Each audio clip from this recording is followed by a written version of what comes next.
Queridas madres, queridas hermanas, miembros de institutos de vida secular, almas consagradas a Dios en forma privada. Hoy vamos a ver un tema hermoso en esta matrología que estamos comentando de la monja cisterciense Cira Carrasquer Pedrós. Muy valioso, todas las fuentes que nos trae, realmente un trabajo magnífico. Que el Señor le recompense esta hermosa serie de madres del desierto que nos ha regalado. Hoy vamos a ver cómo es un poco, cómo se ha hecho la profesión monástica, una historia de la profesión monástica, que comienza con la vestición del hábito. El monje empieza a ser monje con la vestición del hábito. Cambio de vida indica esto. Los historiadores Sosomeno, el obispo Paladio de Helenópolis y Nicéforo creen que el iniciador de esta costumbre de la entrega del hábito fue San Pacomio, el primero en investir a los monjes con esta dignidad monástica, el hábito, el santo hábito. El ingreso en la comunidad estaba determinado por este ritual de la vestición. Épocas posteriores introdujeron un elemento también muy importante, que es la profesión solemne de votos. San Basilio Magno incluyó la formulación de los votos de pobreza, castidad y obediencia, tal como los conocemos ahora. Con San Basilio empieza esta formulación.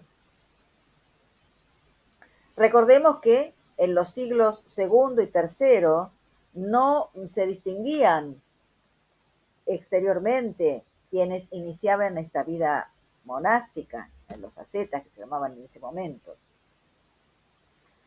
Hacia el año 200, el obispo entregaba a las vírgenes un velo, pero que no se diferenciaba del velo de las otras mujeres. Este hecho de dejar los vestidos del mundo y ponerse una indumentaria pobre es expresión de la decisión de negarse a sí mismo, esto es, de convertirse en monje. Por eso se ha visto siempre el momento del comienzo de la vida monástica con la vestición, al recibir el santo hábito.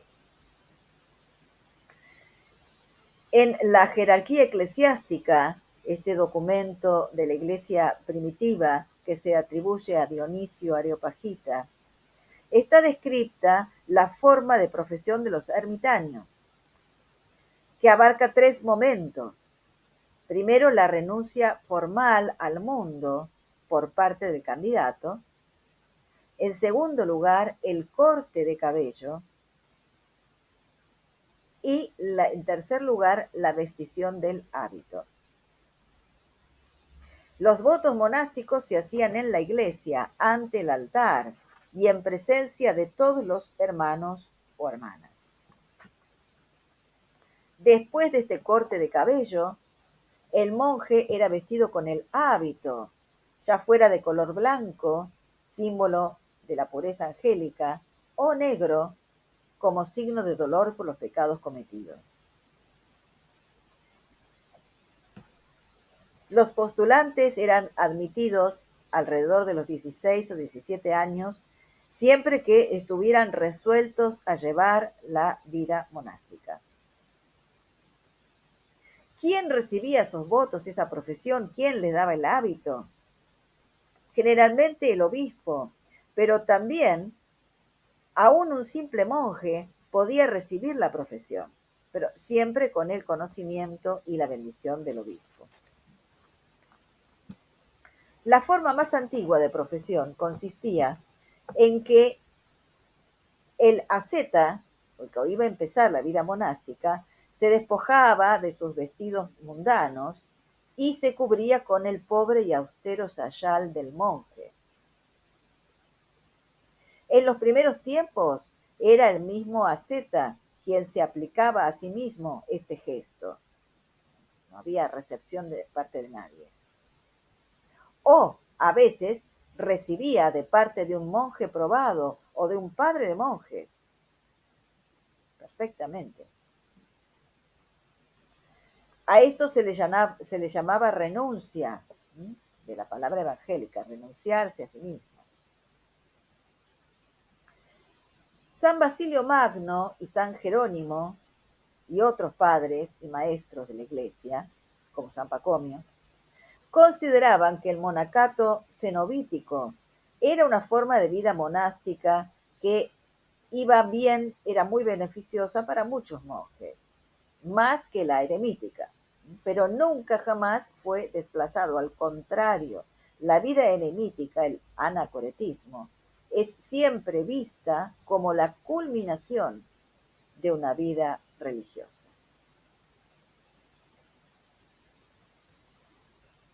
Este anacoretismo, eremitismo, llegó a ser conocido como la imagen angélica mayor. Prestemos atención, esto es bellísimo.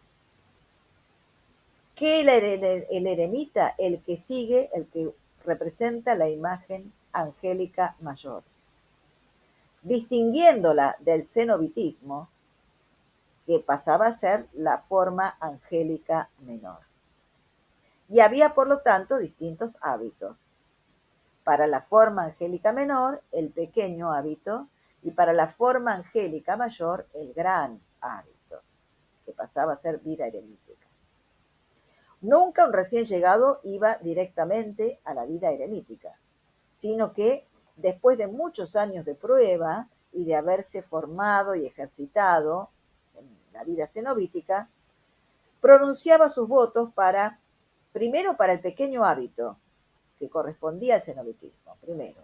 Y después, cuando, según nos dice San Jerónimo, hasta la apariencia y las palabras del monje dan una imagen virtuosa, entonces podía buscar la soledad en el monasterio y vestir el gran hábito. Y empezar una vida de eremita. Así lo hizo, por ejemplo, San Juan Clímaco, que empezó su vida de soledad después de vivir 19 años como cenobita.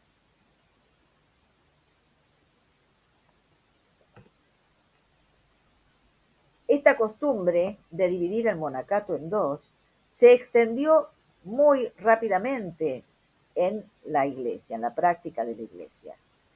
El pequeño hábito, es decir, la vida de comunidad, llegó a ser una especie de grado preparatorio para el gran hábito, cuando se inicia la vida eremítica. Los que pronuncian los votos para el gran hábito deben ser ángeles encarnados, logrando un grado de perfección espiritual posible para el hombre. Constante contemplación de Dios, vida de Él, el único, y silencio. Esta es su vocación. Lo voy a repetir porque esto es válido para toda vida, incluso cenobítica. Si no buscamos esto, es absurdo el ingreso a una vida comunitaria. Constante contemplación de Dios, vida de Él, silencio. Esta es su vocación.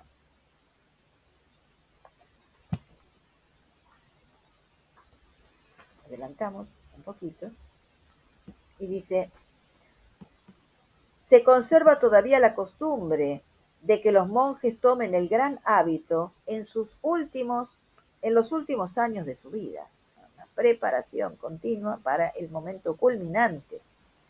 El objetivo más anhelado para el monje, la perfección, consiste en tomar el gran hábito.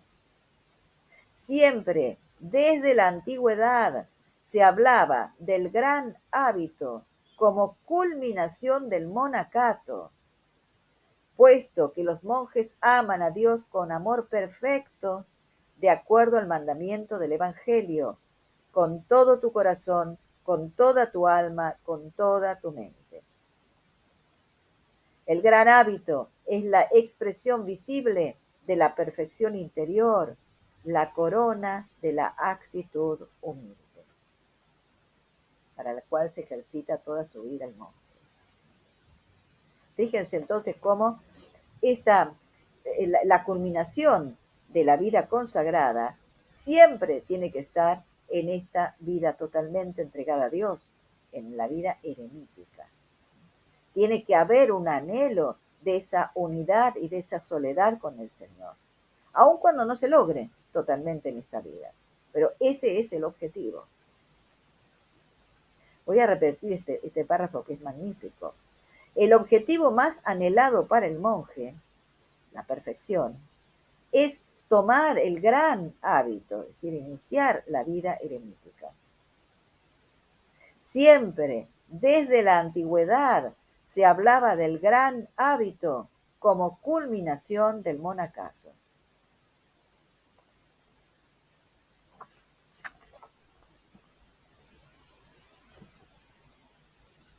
Tres momentos entonces se distinguen en la vestición y profesión en las tradiciones orientales, que es muy similar a lo que va a ser después en la tradición occidental.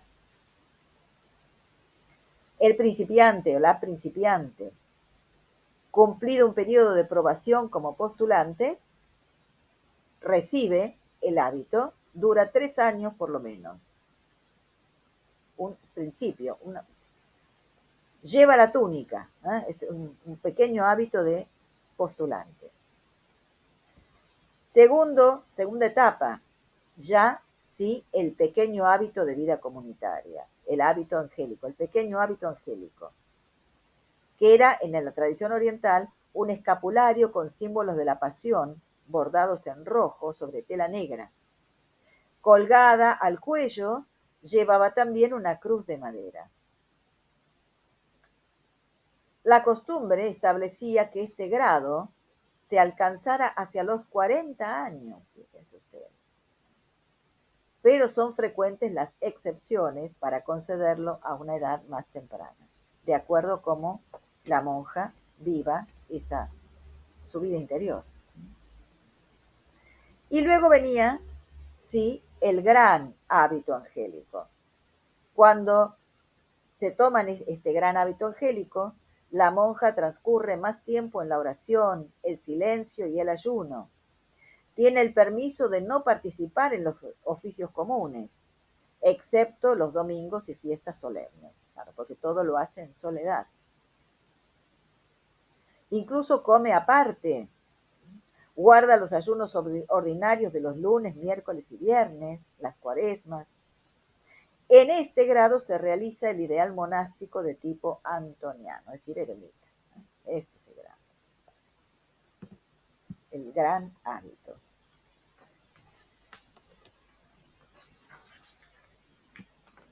Pero fíjense ustedes que la vida monástica tiene sentido apostólico. ¿Cómo se entiende esto? El sentido apostólico de la vida monástica es una aserción antigua y común en Oriente. Apostolicidad quiere decir, prestemos atención, es un poco diferente a como lo entiende el Occidente. Apostolicidad quiere decir, ante todo, pureza de doctrina, garantía de ortodoxia, ministerio entre los hombres, autentificado por una vida virtuosa. Dios, dice Amonio, no enviará a los solitarios en medio de los hombres mientras no hayan conseguido todas las virtudes. Una vida continuamente abismada en el Señor, y cuando el Señor quiere, el ermitaño, el monje perfecto, es enviado a cumplir una misión entre los hombres. La palabra apostólico, cuando se aplica a un hombre o a un tipo de vocación, significa corrientemente en el vocabulario occidental la vida activa. Occidente reserva el término apostólico para la vida activa. En la tradición oriental, en cambio, quiere expresar el estado de quien, después de una prolongada ascesis y dotado de carismas, ha alcanzado un elevado grado de contemplación en una vida de unión con Cristo, realizando así en su propia persona las promesas que Jesús hiciera a sus apóstoles: obrar milagros, leer los corazones, expulsar los demonios. Eso es la vida apostólica, el sentido apostólico de la vida monástica desde el principio. Muy distinto de una vida activa, ¿no? Así que es importante ver cómo eran los principios para ir retomando el sentido original de las cosas, de la altísima contemplación a que se buscaba con esta vida monástica y que debe buscarse. Ahora, fíjense que casi no había diferencias entre el monacato femenino y el masculino. ¿Por qué? Nos dice un autor benedictino, es que el alma en sí misma no es diferenciada y en cuanto incorpórea no es ni masculina ni femenina, como escribe concretamente Clemente de Alejandría en los Estrómatas. En el ambiente antioqueno se da la tendencia a creer que es el hombre quien posee la verdadera imagen divina, pero en este punto prevalece la tendencia alejandrina, la escuela de Alejandría, según la cual la imagen de Dios es igual en la mujer que en el hombre. Y esta es la razón por la que las antiguas reglas monásticas no se preocupan mucho de mostrar la diferencia psicológica entre una monja y un monje. La misma regla se aplica indistintamente a mujeres y hombres. Incluso, prestemos atención a este párrafo, se puede dar un paso más y afirmar que el ideal de la asceta oriental es el de dejar atrás las diferencias que presenta el ser sexuado para imitar la incorporeidad angélica. Hacia eso tiende el monje, a vivir esa vida angélica. De hecho, se conoce a la vida religiosa también, en general, como vida angélica, claro. Tenemos que tender a esto. Maravilla. Así es, queridas hermanas, el sentido más profundo de nuestra vida consagrada, aún aquellas que viven en institutos de vida secular o que se han consagrado privadamente, están en sus casas. Dadas las circunstancias, queridas hermanas, es lo que debemos hacer. Buscar al Señor, desprendernos de todo lo externo y de nosotras mismas para permitir a la gracia que nos eleve a esa unión continua con el Señor y permanecer con Él.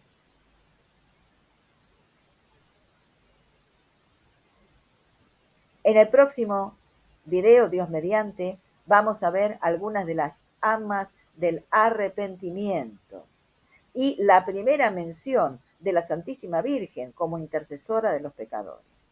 Maravilla, maravilla. Que el Señor nos bendiga a todas.